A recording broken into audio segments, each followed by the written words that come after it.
ข้างนอกมังอะไรมังนอนหงายแบเลยหงายเบื่อคันด้วยโว้ยคันคันคัน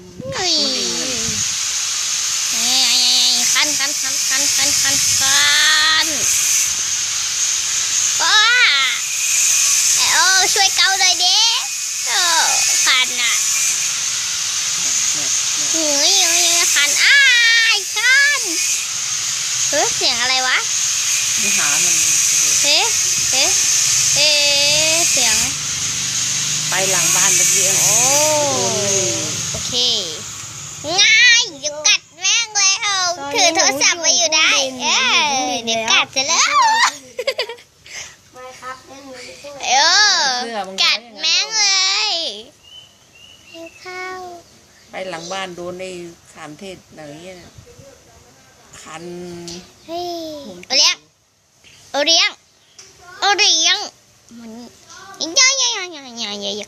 อย่ากัดแม่งเลยอะไรวะ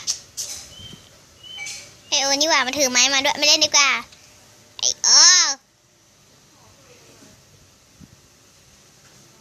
อย่าจิ้มตูดดิวะ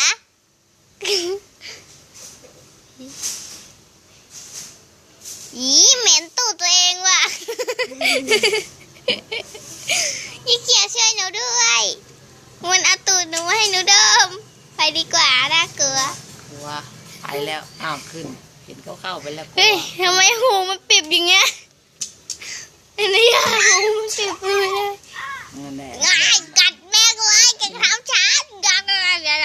มีไม้มาเก็บไม่มีไม้แล้วฉันจะกัดแกให้น้ำใจเลยมันกัดจมูกแก้ว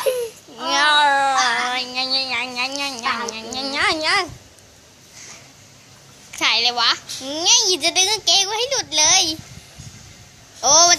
นจะกระเด้าโอแล้วมันกระเด้าหดแล้วไงกัดแม่งเลย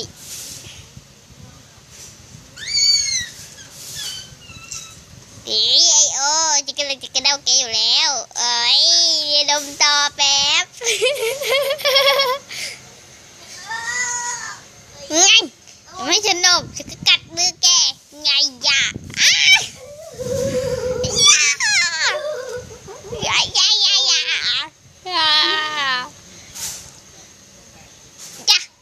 กินแกให้ได้เลยไง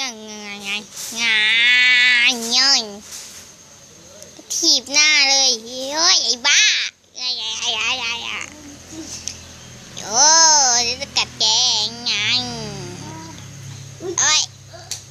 นี่แม่ฉันจะให้แกไปโอ้ยมันจะกระเด้าโอ้ยโอ้ยังไม่ได้ทำอะไรด้วยเลยนะเนี่ยนะไปดิเถอะโอ้ยตกใจว้าฉันกลัวแล้วฉันจะมากระเด้าแกแล้วแต่ฉันจะกัดแกแทนถ่ายอะไรปะโอ้ยน่ารักจริงลงนั่งเฉยพูดาเอาเลยเข้าไปเลยเข้าไปเลยสมน้ำหน้าแล้วไปอยู่ตรงนั้นทำแมวอะไรวะล่ะทำขี้แมวไงมีกระจุกกัดแล้วโอ้โหทีบหัวเลยอ่ะ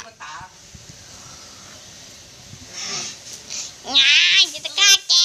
ง่ายกัดหัวแม่งไง